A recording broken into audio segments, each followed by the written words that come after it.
The most nerve-wracking 3 days of the Yankee season to date. The Yankees lose game 1, have their backs against the ropes. Carlos Rodon puts out a solid performance. Ben Rice gets back in the lineup. Jazz gets back in the lineup, and they make huge impacts, both contributing to a 4-3 victory in game 2. But nothing, and I mean nothing, compares to what we just witnessed in game 3. Ladies and gentlemen, a star has been born, and his name is Cam Schlittler. What's going on, guys? King of 161st Gen. I'm back with another video, and boy, do I feel like an idiot. I am one of the few guys out there who said I would start Luis Gil in game 3 because he has postseason experience. He's been here before. All of that goes out the fucking window when you hear the shit Cam Schlittler just put out for the New York Yankees. 8 innings, 0 walks, 12 strikeouts,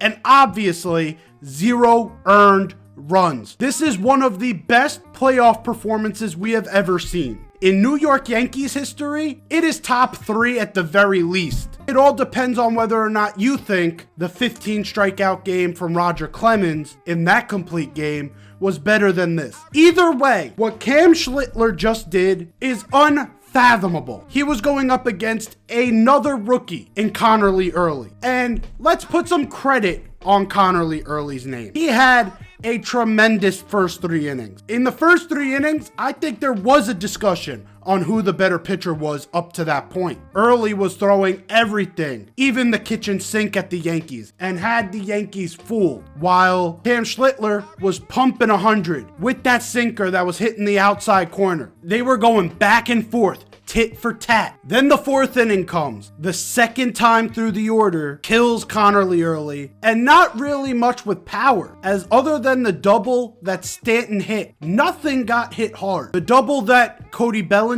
got is probably a fly ball that should be caught. Turns out Willie Abreu said the stadium was just too loud and he couldn't hear who was calling for what. So props to the Yankees fans. You guys actually made a difference in this game. There's a ground ball that probably should have been gotten. The other hard hit ball in this game was hit by Ahmed Rosario, the base hit through the hole that scored Cody Bellinger in that moment. But other than that, the Jazz Chisholm hit, I think that might have been hit pretty hard, but that was still a single. The Anthony Volpe RBI, that definitely wasn't hit hard, but he had a tremendous series. We'll get back to Anthony Volpe in a second. Or the Austin Wells hit that turns into an error because Nathaniel Lowe cannot get a glove on it, and when he did get the glove on it, it bounced over him, over the second baseman. That scores 2.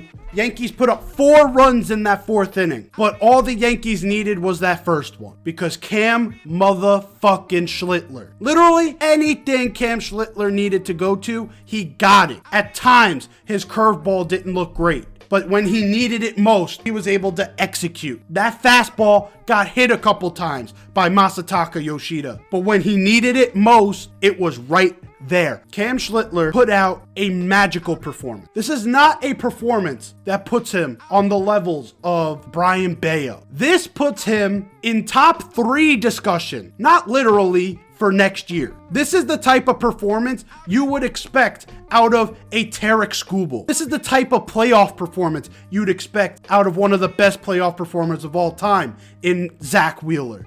This is a playoff performance you'd expect if Paul Skeens ever got there. This is the playoff performance you'd expect from a guy who we saw in this series, in Garrett Crochet. These are the types of names that this etched him with in terms of current day baseball. But if we're talking about postseason history, he might be on an island of his own. The only player in MLB history to have 8 innings of 0-run baseball with 12 strikeouts and no walks. The former Red Sox fan was walking off the mound saying, "Fuck Boston." This Yankees fan base and this Yankees organization has indoctrinated Cam Schlittler, got him into this rivalry, made him a huge part of this rivalry, and now his name is etched in rivalry history as well as postseason history with having one of the greatest performances in both. I am obviously not speechless, but I am blown away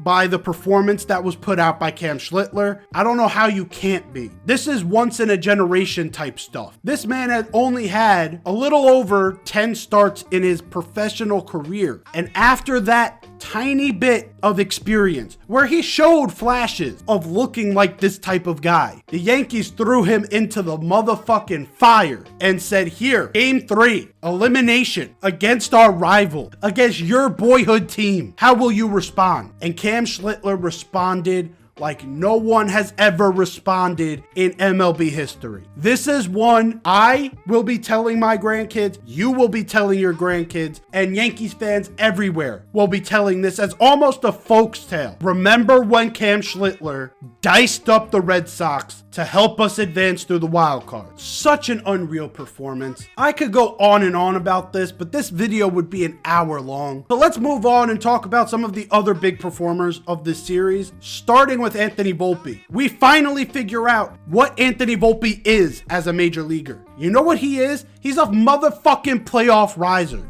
And I know I'm saying that a lot. I'm just so pumped up right now because of this series win. Anthony Volpe has shown up big time. Game 1. Who's the only one who gets a run off of Garrett Crochet?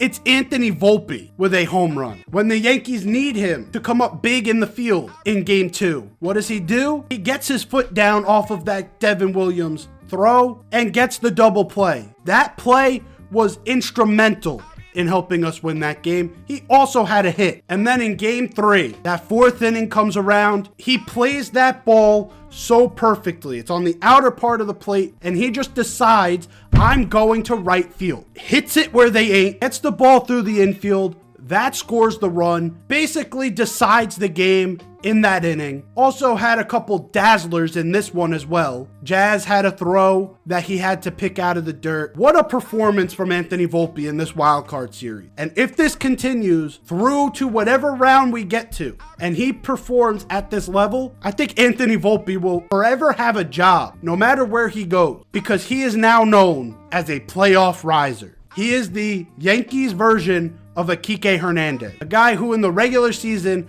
has never popped for anything extraordinary. He's never been known as a top 50 baseball player in the world. But when it comes to October, he is fucking him. And that's what Anthony Volpe is looking like right now. All props to Volpe after the cortisone shot. It looks like he closed off his stance just a tad bit, and it's helped him, even with his hips flying, stay inside the zone to be able to go the other way. This is what I've been asking for all year. He's finally responded. Of course, now we have to ask the question, will this continue throughout this postseason and into 26? That's a wait and see. But right now, Anthony Volpe looks sharp. And another guy who looks sharp is Jazz Chisholm Jr. After game 1, where he only got one plate appearance against Aroldis Chapman because Aaron Boone decided he wants to play matchups, he was pissed. Turned his back to the media. A lot of people were giving him shit for it. Some unfair, some fair. He comes back in game 2, and although he doesn't have a hit, saves the game with that Masataka Yoshida ball up the middle. What a dive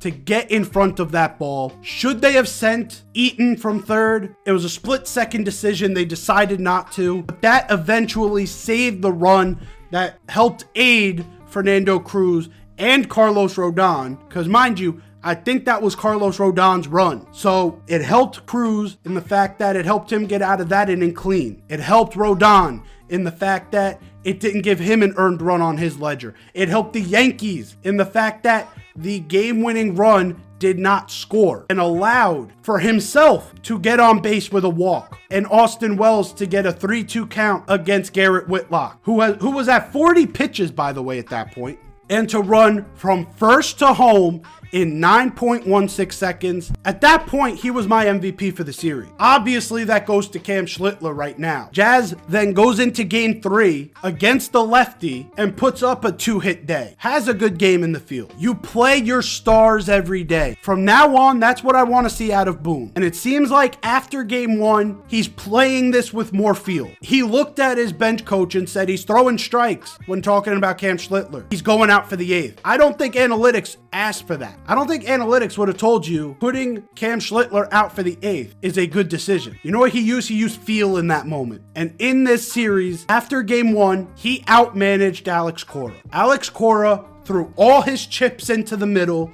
to try and win game 2. It backfired. Jazz was able to score. And now in game 3, they had to go to some of the extra guys. And with the injury to Giolito, they had to pitch Connerly early, who had even less experience than Cam Schlittler. And even after that, some of the guys he had to go to, although good, not guys I'd rely on. Cora threw every chip he could into that game 2. To me, that's what lost Boston this series, other than the fact that Cam Schlittler's a fucking dog. Now looking ahead to the Toronto series, now a best of 5. The crazy part about this team can play even better. We did not have a power surge from Aaron Judge. He actually hit pretty well. 4 for 11, not bad. Not his normal playoff choking performance, but he did not get into any power. Giancarlo Stanton almost got into one. Hit the wall instead of going out, even though Big G was so confident it was going out. He could hit for more power in this series. If we play our best players in game like Ben Rice, like Jazz Chisholm, this offense could be even better. And to wrap it all up, the bullpen did its job outside of game 1. Luke Weaver was the only guy who did not step up in the series. But outside of Luke Weaver, Devin Williams still looking sharp after the end of the year. David Bednar, nails. Fucking nails. Fernando Cruz, he was a fucking dog out there. And anyone who's talking shit about that emotion that he displayed, you don't know baseball if you were making fun of him for that. That was pure emotion from a guy who was drafted in the late 2000s, who made the Major League Baseball in 2022. A guy who has been grinding his entire life to get to this moment. Finally on a team that can compete. Had his ups and downs even this year. And yes, that fly ball went deep. But you know what? He kept the ball going to Death Valley instead of one of the short corners. And he did enough to get the out and get out of a first and second nobody out jam. Yeah, I'm showing that fucking emotion too. That was an electric moment that propelled us to win that game and helped us going into game 3. If this bullpen can play the way it did outside of Luke Weaver, this team has virtually no hole. I won't say that fully because every team has a hole. No team is perfect. If the bullpen can perform to what it's expected to do with the names in it, the offense, guys like Aaron Judge and Giancarlo Stanton can supply the power along with the guys who have stepped up. And now you have that starting rotation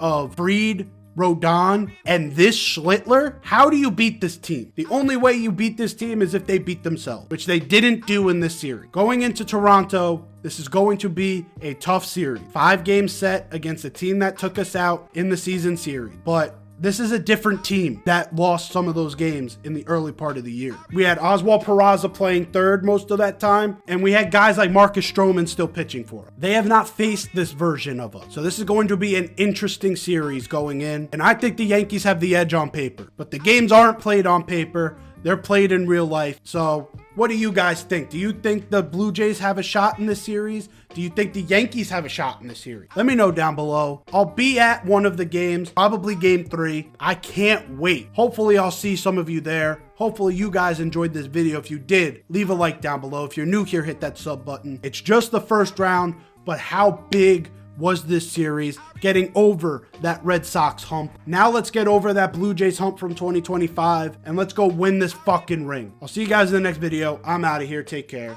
and peace.